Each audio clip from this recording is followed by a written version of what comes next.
A substitute teacher shortage, the fill-in struggles for Oklahoma schools doing in-person learning. I feel pretty heartbroken. Extracurricular activities for students. A local high school's orchestra indoor performance paused by the pandemic. You're watching KOCO 5. Breaking news is happening now.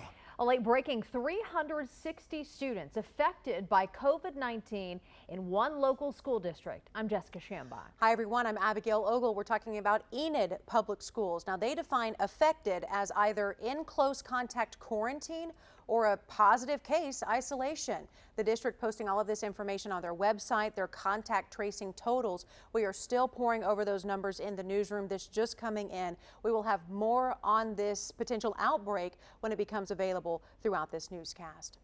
Turning now to a substitute teacher shortage. Oklahoma schools needing simply more people to fill in. Well, classes are already in session. So what happens if teachers call in sick? We talked to Edmond Public Schools about their push for more subs. There's a shortage, and it's like a lot of other areas that we have. Bus drivers, teachers' assistants, and substitute teachers. Right now, Edmond Public Schools has 125 subs ready to go. This time last year, they say they had about 400, more than the norm. The district says the biggest reason there's a shortage, health concerns during the pandemic. Some of our subs are going to be older. Some of them are retired, and they may be at home with somebody who is compromised. So what happens if schools don't find enough people to fill in? Maybe a teacher will teach 1 hour during their planning time. So instead of having an hour off for planning, they're going to go cover another teacher's class during that time. The Edmond district says it'll be all hands on deck with administrators or teachers' assistants potentially stepping in. It's possible a class could end up with several instructors in a day. So I don't think this is any more a risk than any others, than any other interactions that are occurring through the day. Ideally, they want substitute teachers who can cover an entire school day or half. If there is someone out there that's considering subbing, how important their role is in keeping school moving. And Edmond Public Schools says you can work whatever schedule works for you. You can apply online. Staying there in Edmond and developing tonight, 2 elementary teachers there have tested positive for COVID-19. The district says these teachers work at Cross Timbers Elementary. You see the info here.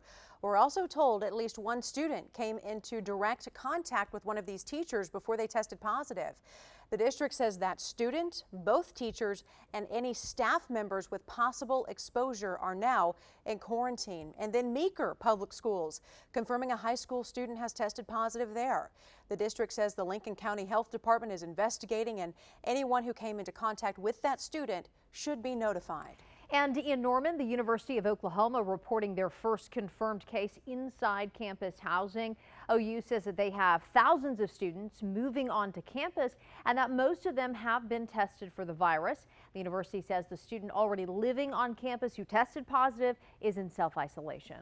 Let's turn to Chief Meteorologist Damon Lane. Damon, we had some showers earlier today. Yes. Looks like we still have some action on the radar. What's going on? Yeah, we still finally some rain out there this evening. Nothing severe, but a few pockets of light rain. Let's first take you up towards Stillwater, Cushing, down towards Perkins and Ripley, finding a band of some light rain. That is dropping down towards Kearney and eventually Chandler, Rossville, down towards Meeker, seeing another flare-up of a few showers just southwest of Oklahoma City from Pecasset, Amber, just north of Chickasha. All this going from the north down to the south. Then a few very spotty showers that should make way down to the south as well. Some light rain making its way towards Pauls Valley and Wynnewood, as well as down towards Turner Falls, Davis, and Sulphur. The heavier rain is now south of you. But the big story as we go into next week, not 1, 2 developing hurricanes headed into the Gulf of Mexico, and the potential for us to get some tropical rainfall out of them now increasing. When those storm chances will move in for you, coming up. Back to you. Thanks, Damon. Putnam City Orchestra members upset after the district cancels all in-person rehearsals. The district deeming it unsafe to have a large group perform indoors, and the students claiming there's a double standard for athletes practicing inside. KOCO's Portia Riley tonight with more from both sides.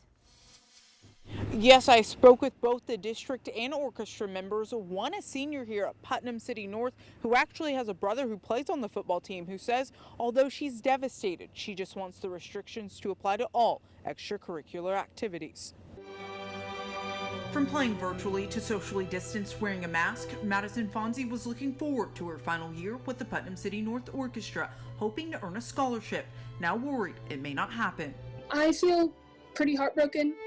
The district canceling indoor in-person rehearsals for the time being due to COVID, something Fonzie says she understands and wouldn't be as upset about if the majority of fine arts programs didn't feel singled out.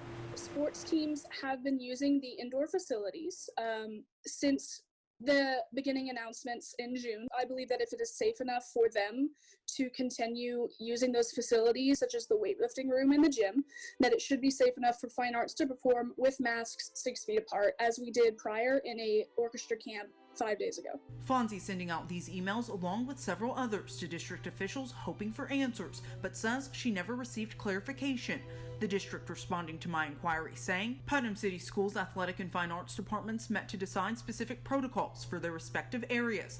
Decisions made by each area determined how their department would create the safest experience for students. This chart on their website further mapping out their decisions. Fonzie and others feeling they should be at a green or yellow, at least in orange level 1. I really just want some way to resolve this. Portia Riley, KOCO 5 News. Portia, thank you. Hospitalizations are up slightly tonight. The state health department reporting 578 people currently in the hospital fighting COVID-19. Officials also reporting another spike in new cases today, 1,077. This jump over 1,000 comes after seeing new cases below 750 each day this week. Now, of course, you can find all of these stories, the latest numbers on the COVID-19 pandemic on your KOCO app. While you're there, make sure you sign up for our daily coronavirus newsletter for those daily updates. Without having to worry about the jail, the next Oklahoma County Sheriff can focus on policing. But what does that mean in an era of defund the police, an era of Black Lives Matter, and now Blue Lives Matter? How do police restore trust in their profession? Sheriff P.D. Taylor faces Norman Master Police Officer Tommy Johnson III in Tuesday's Republican runoff vote. We asked them about Black Lives Matter and rebuilding the public's trust. I think historically, Black people are going to say, hey, no, there's a lack of trust there with the police. Tommy Johnson III says change starts with listening, something he plans to do a lot of if he's elected. I just think you have to have leadership in place that's willing to sit in the room and have the uncomfortable conversations. Sheriff P.D. Taylor says his office has excellent standing in the community, but can always do better. In my opinion, the citizens trust the sheriff's office. They really do. Johnson is aware of what it would mean to be a black sheriff in these fractured times. He says he's the right guy at the right time. I would say I'm proud to be a black man, and if you're elected the first black sheriff, I would be extremely proud of that because I know what it means to people who look like me. But he says it's his openness and plans for the office that set him apart. I threw my hat in the ring because I know what I offer. I know the value I can bring to the agency. Sheriff Taylor points to the recent protest as proof his approach works. We didn't get any finger pointing at us. We didn't get any criticism, and I'm very proud of that. But that's our day-to-day operation. That's our culture. When asked about the purpose of the sheriff's office, both said everything goes back to public safety, but they differed on specifics. Taylor says he supports greater funding, more money for mental health and jail diversion, but his job is to keep people safe by arresting lawbreakers. I think the majority of people want to get that violent criminal off the street, and that's what it's all about. Johnson agrees that public safety is a sheriff's core responsibility, but says a softer touch is needed. Is what we're doing helping people, helping the community? Are we perpetuating a negative situation for some people that aren't otherwise bad people? They just, like I said, the winner between the two will face off against Democratic nominee Oklahoma City Police Lieutenant Waylon Cubitt come November. Colleges coming to a grinding halt, students coming back to campus and bringing COVID with them. Coming up, the new test that could change everything. Plus, an inside look at a very special Oklahoma library. The national award it just won, up next. In the tropics, they're getting weird. Not one, but two storms, and the potential for us to receive rain out of these is certainly beginning to increase. Coming up, the rain chances you can now expect next week.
Colleges shutting down as hundreds of new coronavirus cases pop up on campuses across the country. Students just went back. Notre Dame University reporting more than 300 new cases.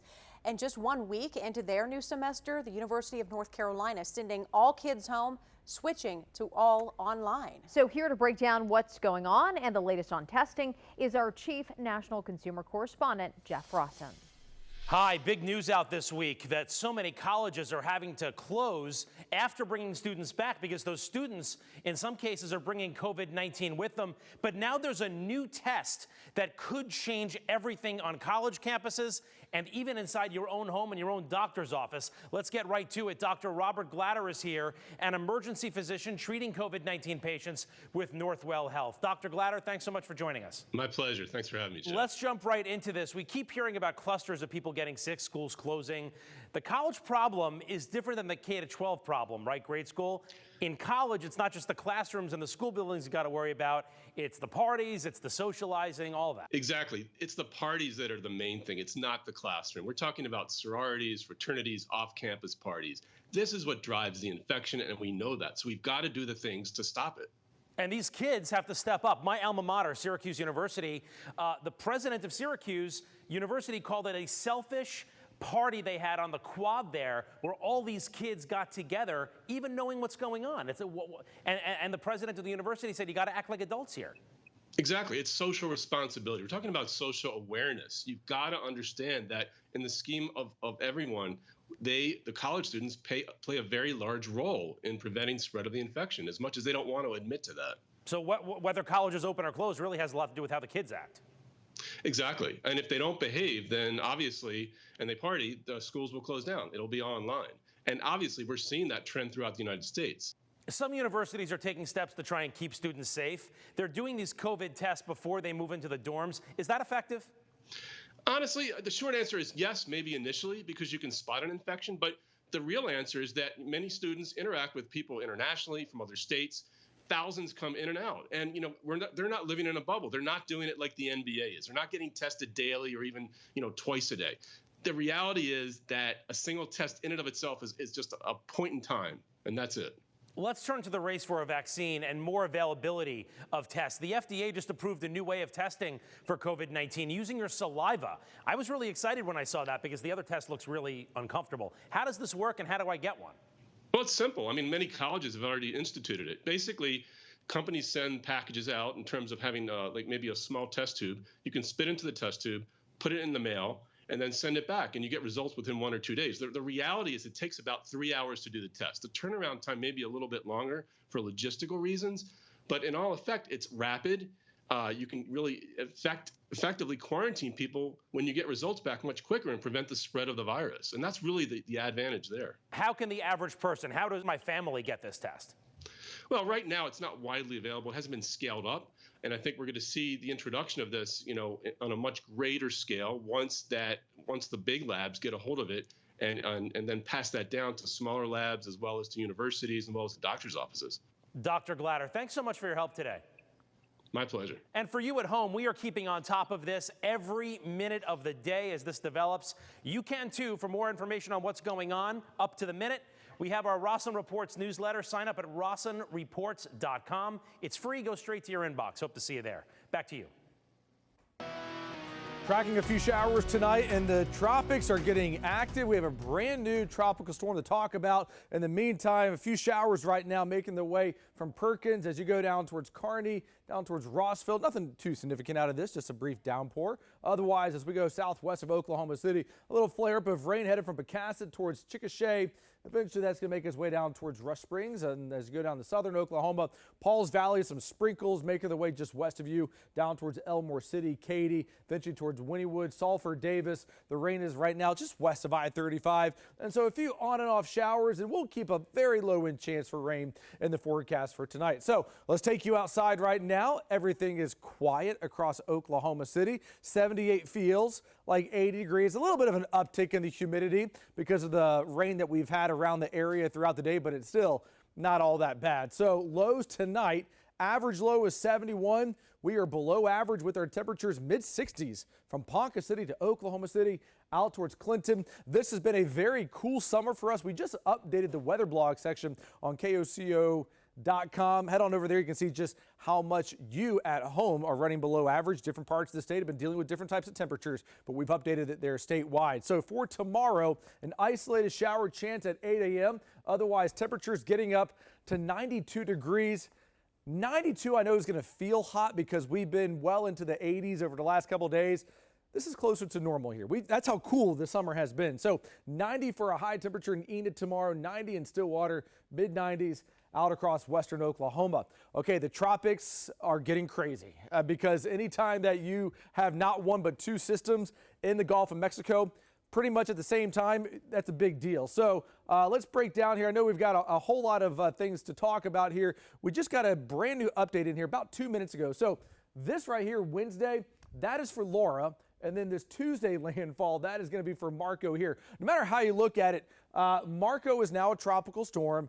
The newest information has it making landfall in Texas as a tropical storm. Newest information for Laura has it making landfall in Louisiana as a Cat 1 hurricane here. No matter how you look at it, two storms making landfall in the Gulf of Mexico within 24 hours. That doesn't happen. That's not supposed to happen, but it is. So here's what you need to know. The latest information continues to pull Marco, now tropical storm Marco. That's the one to watch for us here in Oklahoma. It keeps pulling it farther and farther to the west. What does that mean for Oklahoma? The farther west it goes, as it makes that trek up to the north, eventually the remnants of it are likely to come into Oklahoma. Usually if these storms make landfall east of Houston, then they typically go up into eastern Oklahoma and into Arkansas. So right now, the latest track continues to pull it farther to the west, and that means increasing storm chances right across the Sooner State. And if anywhere in the state, if there's anyone in the state that needs to get the rain, we really want to get it out across western Oklahoma. So big time drought going on there. The latest information, we'll continue to tweak it as we go throughout the next couple days. Make sure you tune in tomorrow morning, KOCO 5 News in the morning. Meteorologist Michael Armstrong will have an update. But right now, Thursday, Friday, and Saturday will be days to watch for the remnants of Marco to come in here. Temperatures, typical. We'll watch it closely, though, for next week for those storm chances to increase. And you're up to date with the latest First Alert forecast. Thank you, sir. An Oklahoma library earning a major award. New tonight at 10 o'clock. We want to give a big high five to the Library for Blind and Physically Handicapped. KOCO's Evan Onstadt shares their story with us tonight. Quite an honor. The Oklahoma Library for Blind and Physically Handicapped. Harry Potter and the Deathly Hallows. Now the most recent recipient of the National Regional Library of the Year Award. We provide accessible audio books for people that are blind, visually impaired, or have other physical limitations that prohibit them from reading a book, like being able to hold a book, turn a page, that sort of thing. The award is handed out by the Library of Congress's National Library Service for the Blind. If we have to watch The Golden Girls one more time, I might actually go insane. The Oklahoma City located library might sound brand new for some, but it's been serving people for quite some time. What people don't know is the rich history. This national program's been available since 1931. The library offers some 36,000 titles and a fleet of staff waiting to help you find your next good read. We have what we call reader advisors, who are master degree librarians, and they interact with our patrons. The people might be local, but the resources come from the National Library Service in Washington, D.C. Change the tone. And while blind might be in the title, we're told the services are there for anyone who needs them. If you struggle to read the newspaper with corrected vision, then we're here to help you out. In Oklahoma City, Evan Onstadt, KOCO 5 News. Well, if you or someone you know is in need of free audio or Braille books, we have a link to the library's website on the KOCO app. We are so lucky to have them here in Oklahoma. They do great work. I want to get you now to sports with Carson Cunningham. Carson, college sports doing something I don't think I have ever seen before. This is unprecedented and historic. We are in unprecedented times with the pandemic, Abigail, but it's good to see the NCAA making a decision that will help the players. You know, they're all wondering what's going to happen if we don't have fall sports. Well, they're getting a waiver so they can come back next year. We're going to hear from the Sooners coming up next on KOCO 5 Sports.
Now, KOCO 5 Sports. These are strange times. Imagine being a college athlete during the pandemic. So many questions. Will I get to play this year? Will I still get financial aid? Will my parents be able to come watch me play? So many unknowns. But tonight, fall sports athletes finally get some clarity. The NCAA announces they are granting a waiver to all fall athletes.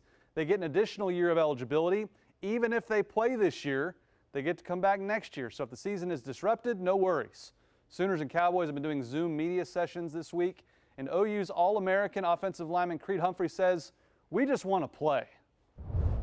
It's definitely been a weird time for sure. You know, a lot of uncertainty going around and everything. But at the end of the day, you know, this team we have a lot of goals this season. You know, we believe we have a really talented team, and believe we can really make a lot of noise in the country this year. So at the end of the day, you know, it's kind of like a team thing of we've done too much this year to not play. You know, we understand the risks and everything. We understand what could come with it, but at the end of the day, you know, this team wants to play. I'm sure most teams do. That's a very frustrating situation. Meanwhile, the Thunder are getting worked by the Rockets, trailing the series 2-0. Houston won Game 1 without Russell Westbrook, and they beat the Thunder with James Harden on the bench in the fourth quarter of Game 2. I got to do more. Straight up, it's that simple.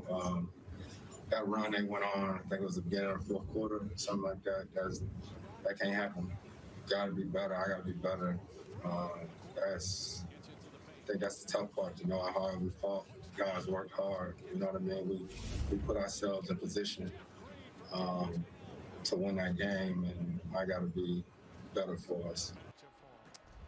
And of course, there's no home court for the Thunder to return to for games 3 and 4. Game 3 is Saturday at 5 o'clock. No, not much rest between these games, a condensed schedule. So game 4, right back at it on Monday at 3 o'clock. Note the early tip times there. And man, they're going low at the Northern Trust. We're on 59 watch, and it happens. Tour rookie Scotty Scheffler shoots a 59, just the 11th player to shoot a sub-60 round on the PGA Tour. And Dustin Johnson goes 11 under through 11 holes. He could have shot even lower, but he makes 6 straight pars coming home and settles, air quotes, settles for a 60. If you're ever going to be disappointed about a 60, this was it. He was lighting it up at TPC Boston. And at long last, Oklahoma State's sparkling new baseball stadium, it was supposed to open in March, but it does finally get its grand opening. The O'Brate family gets to cut the ribbon as OSU baseball has a big, long-awaited party up in Stillwater. I know they can't wait to play games there, replacing the old, venerable Allie P. Reynolds Stadium. We'll be right back.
We're honoring our nurses, Oklahoma's heroes. Today's honoree is Camille Davis. Camille is a labor and delivery registered nurse at Mercy Health Center.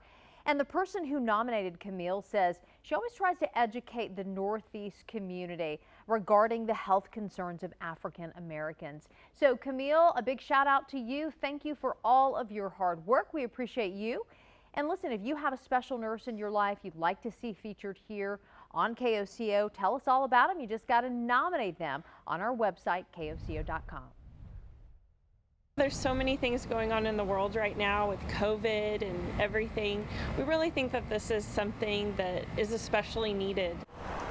Merry Christmas, everybody. The city of Yukon already getting into the holiday spirit. The city began putting up their drive-through Christmas light display today. It was 90 degrees, but hey, they were out there doing it. There are more than 5 million lights, hundreds of displays. It's really, really beautiful.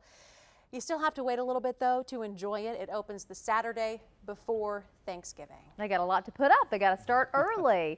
Damon, looking forward to the weekend ahead. Yeah, absolutely. As a matter of fact, a few showers out there early in the morning, but temperatures in the lower 90s. Weekend weather looks great. It's a little warmer, but hey, it's still August, right? By the way, I don't want to end the show on a down note here, but this weekend is the last weekend that the sun will set after 8 o'clock. It won't do it again until next April. So I know, right? So give us some good news. Thunder going to win tomorrow, Carson? They better. They're in trouble. Their backs are against the wall. I think they will. Is tomorrow a must-win game, you think? They're all must-win in the playoffs, but yeah, you don't want to go down 0-3, no doubt. Yeah, you certainly do not. Things are wide open, though, in the bubble. Things can turn around quickly. Yeah, we got faith. We got faith in our team. Damon always says that. Hey, I hope the Thunder win. Like, yeah, we all do. Hey, thank you so much for watching tonight at 10. Have a good weekend, everybody.